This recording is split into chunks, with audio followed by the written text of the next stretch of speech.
শুভ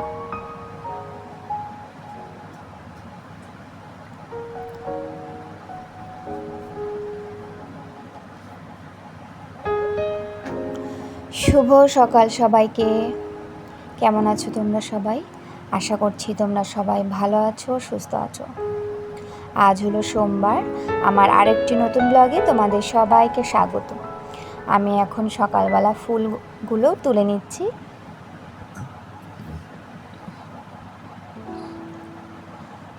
আজকে না ঘন্টা জবা কয়েকটাই পেয়েছি, বেশি হয়নি। মানে কিছুদিন ধরে দেখছি ঘন্টা জবাটা একটু কমই হচ্ছে। আচ্ছা, আমি এখন যে ফুলটা তুলছি এই ফুলটার নাম কি চন্দন জবা? কেউ কি জানো? আমি কিন্তু এই সবেই জানলাম, জানো, যে এই ফুলটাকে চন্দন জবা বলা হয়। আর দেখো, আজকে লক্ষ্মী ঠাকুর মনে হয় যেন এই লক্ষ্মী জবা গাছের ওপরে মানে অনেকটা আশীর্বাদ ছড়িয়ে দিয়েছে। সকালবেলা যখন আমি ছাদে উঠি, মানে লক্ষ্মী জবা গাছে এত ফুল দেখে না আমি মানে ভীষণভাবে মুগ্ধ হয়ে গেছি। আর ছোট্ট ছোট্ট ফুল, মনে হয় সারা গাছ জুড়ে ফুলগুলো হয়েছে। বন্ধুরা, আজকে আমার ব্লগটা তোমাদের ভালো লাগলে প্লিজ একটা লাইক দিয়ে ভিডিওটা দেখা শুরু করো, কমেন্ট করো, শেয়ার করো। আর নতুন বন্ধু হয়ে থাকলে অবশ্যই আমার চ্যানেলটি সাবস্ক্রাইব করে আমার পাশে থেকো। আমার সমস্ত বন্ধু, দাদা ভাই, দিদি ভাই সবাইকে আমার অনেক ভালোবাসা, অনেক শুভকামনা। তোমরা সবাই এভাবে আমার পাশে থেকো, আমায় একটু সাপোর্ট করো। তোমাদের সুন্দর সুন্দর কমেন্ট পড়ে না আমি কি বলবো তোমাদের, মানে এক এক সময় এমনও হয় কিছু কিছু দিদি ভাইরা আছো এত সুন্দর করে, অনেকটা বড় করে, এত সুন্দর করে গুছিয়ে অনেকটা সময় নিয়ে এত সুন্দর সুন্দর কমেন্ট করো। সত্যি কমেন্টগুলো পড়ে না এক এক সময় চোখে জল চলে আসে, জানো, মনটা যেন ভরে যায়। যাই হোক, আজকে অনেকগুলো ফুল পেয়েছি। এবার ফুলগুলো তোলার পরে আমি ছাদ দিয়ে একটু হাঁটাহাঁটি করছিলাম। একটু বাদেই নিচে নেমে যাব, তারপরে সকালের টিফিনটা তৈরি করব। আর এখন তো অনেকটা সকাল, এখন ওই 7:30টাও বাজেনি, জানো তো। আর ছাদটাও বেশ ঠান্ডা থাকে, হালকা ঠান্ডা হাওয়া, বেশ ভালো লাগে হাঁটতে। একা একা নির্জন, চারিদিক পুরো কোনো শব্দ নেই, জানো তো, বেশ ভালো লাগে হাঁটতে। যাই হোক, সময় পেলে তো আসি, সময় হাতে না থাকলে তো সেভাবে থাকা হয় না এখানে। চলো ফুলগুলো নিয়ে এবার নিচে নেমে যাই।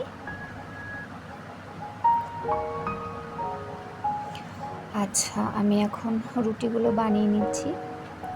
আর জানো, গতকালকে রোববার তো মাংস হয়েছিল, তা প্রত্যেক রোববার করেই মিষ্টির বাবার জন্য মাংস তুলে রাখি। সেটা সোমবারের দিন তুলে ফ্রিজে রেখে দিই, সোমবারের দিন গরম করে দিই এই রুটির সাথে বা লুচি, পরোটা। মানে এটা প্রত্যেক রোববারের আমার একটা ডিউটি, ওর বাবার জন্য কিছুটা মাংস তুলে রেখে দিই, সেটা সোমবারে নিয়ে যায় টিফিনে। আর যাই হোক, আমি পরপর রুটিগুলো ভেজে নিচ্ছি। আর এই রুটি ভাজাটা আমার কাছে বিরাট একটা কঠিন কাজ, জানো তো। হ্যাঁ, যারা সব সময় রোজ রুটি বানাও তাদের কাছে কোনো ব্যাপার না, কিন্তু আমার কাছে সত্যি একটা ব্যাপার। আমার কাছে মনে হয় কি, যতক্ষণ বসে রুটি ভাজবো আর আমি একটা একটা করেই ভাজতে পারি, অনেকে অনেকগুলো করে পারো, আমি সেভাবে পারি না। ততক্ষণে অন্য কাজ হয়ে যায়, অন্য মানে ভাত ডাল এরকম কিছু হয়ে যায় যতক্ষণ বসে, মানে আমার কাছে সেটা মনে হয় যতক্ষণ বসে রুটি ভাজা হয়। যাই হোক, রুটি ভাজা হয়ে গেছে। তারপরে না আমি ইন্ডাকশন ওভেনে ভাতটাও করে নিয়েছি, আর এখন টক ডাল করছি। আর টক ডাল ছাড়া তো উপায় নেই এখন যা অবস্থা। আর বেশ 2-1 দিন ধরে বৃষ্টি নেই তো, তা গরমটা আবার নতুনভাবে পড়েছে। আর গরম, প্রচণ্ড গরম হলেই যেন একটু টক ডাল খাই এরকম মনে হয়। আর এই দেখো, ভাতটা তো আগেই হয়ে গেছে, আমি ভাতটা মার গালতে বসিয়ে দিয়েছি। এভাবেই আমি মার গালি ভাতে। চলো, ডালও এদিকে হয়ে গেল, আমি নামিয়ে নিলাম। আর টক ডালে তো সর্ষে, শুকনো লঙ্কায় ফোড়ন দেওয়া হয়, এছাড়া হয়তো অন্যভাবে করে, আমার জানা নেই। আচ্ছা, এবার দেখো, আমি কিন্তু মেয়েকে স্কুলে দিয়ে বাড়িতে এলাম আর দুধের প্যাকেট নিয়ে এসেছি। আজকে টক দই বানাবো, আর তোমাদের সাথেও শেয়ার করবো আমি কিভাবে টক দই বানাই। 2 প্যাকেট দুধ নিয়ে এসেছি। এটা কিন্তু ফুল ক্রিম দুধ। আচ্ছা জানো, এই দ্বিতীয় প্যাকেটটা যখন আমি ঢাললাম তখন আমার একটা ভুল হয়ে গেছে। এই বাটিটা, এটা কিন্তু মোটামুটি বড় একটা বাটি, এই বাটিটা নিয়ে ভুল করেছি। তাই ভাবছি পাল্টে দেব, অন্য একটা পাত্রে দেব। এবার দেখো আমি এই বড় পাত্রটায় দুধটা ঢেলে নিয়েছি। হ্যাঁ, এবার আমি অল্প আঁচে বসিয়ে রাখবো আর থেকে থেকে এইভাবে নেড়ে যাব। আর যখন এই দেখো দুধটা উতাল দিয়ে দিয়েছে, এভাবে কিন্তু আমি থেকে থেকেই নেড়ে যাচ্ছি যাতে নিচের দিকে লেগে না যায়। আর আমি দুধের মধ্যে না অল্প একটু জলও মিশিয়েছিলাম। আমি যেভাবে টক দই বসাই সেটাই তোমাদের কাছে একটু শেয়ার করছি। টক দই তো আমরা মোটামুটি সবাই বসাতে পারি, কিন্তু আমি যেভাবে বসাই সেটাই তোমাদের কাছে একটু শেয়ার করছি। আচ্ছা, দুধটা কিন্তু আর আমি জাল দেবো না, অনেকটা কমে এসেছে, ভালো করে ফুটিয়ে নিয়েছি। আর দুধটা এবার আমি নিচে রেখে দেবো ঠান্ডা করার জন্য। আর আমি এখনও পর্যন্ত থেকে থেকে নেড়ে যাচ্ছি, কারণ দুধের ওপর একটা সর পড়ে যাচ্ছে। এখন তো পুরো গরম রয়েছে দুধটা। আর আমি এভাবে একটা প্লেট দিয়ে ঢাকা দিয়ে রাখলাম, আর আমি কিছুক্ষণ বাদে বাদে নেড়ে দেবো। আর এখানে দেখো টক দই নিয়েছি।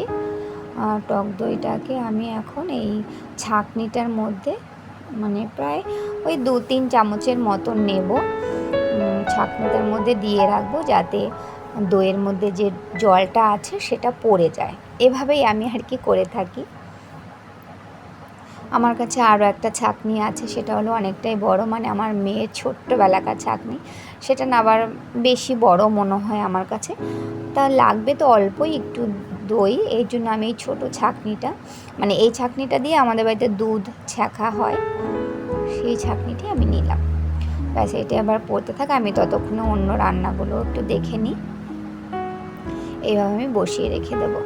আর ততক্ষণ ওদিকে দুধটাও যতটুকু গরম দরকার হয় টক দই বানাতে গেলে ততটুকুই করে নেব। মানে ওদিকে দুধটাও ঠান্ডা হবে আর এদিকে দই থেকে জলটাও পড়ে যাবে আস্তে আস্তে। আচ্ছা, এই বাটিটার মধ্যে আমি, এটা আমার দুধের বাটি, আমার মেয়ের ছোট্টবেলাকার দুধের বাটি। আর এই বাটিটা আমার মা আমার মেয়েকে গিফট করেছিল। আচ্ছা দেখো, আমি হাতের সাহায্যে না, টক দই থেকে জলটা ঝরে যাওয়ার পরে হাতের সাহায্যে আমি ভালো করে ফেটিয়ে এই বাটিটার মধ্যে মাখিয়ে দেব।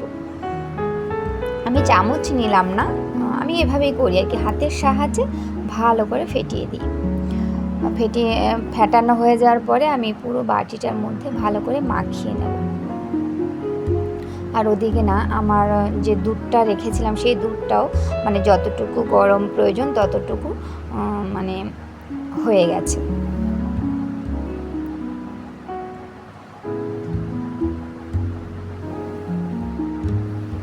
মাখানো হয়ে গেল, এবার আমি দুধটা ঢেলে দেব। এই দেখো, মানে আঙুলটা চুবিয়ে রাখা যায় ততক্ষণ পর্যন্তই, আমি অতটুকু গরমই আছে। এবার আমি দুধটা ঢেলে দেব। তবে সম্পূর্ণ দুধটা আমার লাগবে না, কিছুটা দুধ আমি রেখে দেব আমার মেয়ের জন্য। অল্প একটু জায়গা ফাঁকা থাকলো বাটিটার মধ্যে। চলো এবার আমি ঢেকে দেব। ঢেকে, আর এই দইটা না আমি আমার ঘরেই বসাই। কীভাবে রাখি তোমাদের এই দেখো, আমার হাজব্যান্ডের একটা গেঞ্জি, মোটা মোটা, খুব মোটা গেঞ্জিটা, এটা আমার হাজব্যান্ড শীতের সময় পরে থাকে, এখন পরে না, ওটা ঘরেই থাকে, পরিষ্কার কাপড়। আর আমার একটা ওড়না, এভাবেই মানে আমি এই দুটো কাপড় দিয়েই আর কি এভাবে জড়িয়ে রেখে একটু অন্ধকারের মধ্যে একটা সাইডে রেখে দিই। ব্যাস, দইটা কিন্তু আমি আগামীকালকেই মানে তুলবো আর কি। আচ্ছা, এখানে দেখো আমি ভোলা মাছ করছি বেগুন দিয়ে, মানে বেগুন দিয়ে ভোলা মাছের ঝাল করছি। এখানে মশলা বলতে আমি না একটু মিক্সিতে ব্লেন্ড করে নিয়েছি টমেটো, পেঁয়াজ, রসুন, আর দিয়েছি লঙ্কা, নুন, হলুদ, ব্যাস এই হলো মশলা। আর আমি ঝোলটা অনেকটা টেনে যাওয়ার পরে না একটু সর্ষে বাটা দিয়েছি, সর্ষে বাটা দিয়ে কড়াই ছাড়, এভাবে করলে বেশ ভালো লাগে, আমি প্রায় সময়ই বানিয়ে থাকি। এবার সর্ষে বাটাটা দেওয়ার পরে কিছুক্ষণ জাল দিয়ে নেব, তারপরে ব্যাস এতটা হয়েছে। এবার সব শেষে রান্নাটা আমার হয়েই গেছে, সব শেষে আমি একটু সর্ষের তেল দিয়ে দিলাম ওপর থেকে ছড়িয়ে। আর সর্ষে বাটা তরকারির মধ্যে ওপর দিয়ে কাঁচা সর্ষের তেল দিলে তার মজাটাই অন্যরকম, তাই না? আর সবশেষে আমি কি করলাম, একটু ধনেপাতা দিয়ে ব্যাস নামিয়ে ফেললাম। আমার রান্না কমপ্লিট। এই দেখো, টক ডাল আর আমের টক বানিয়েছি আর মাছের ঝাল। চলো তাহলে ভিডিওটা এখানেই রাখি। তোমরা এতক্ষণ পর্যন্ত ধৈর্য ধরে যারা আমার ভিডিওটা দেখেছো, তোমাদের সবাইকে অসংখ্য ধন্যবাদ। তোমরা সবাই ভালো থেকো, সুস্থ থেকো, সাবধানে থেকো। তোমাদের সাথে আবারও দেখা হবে আর একটি নতুন ভিডিও নিয়ে।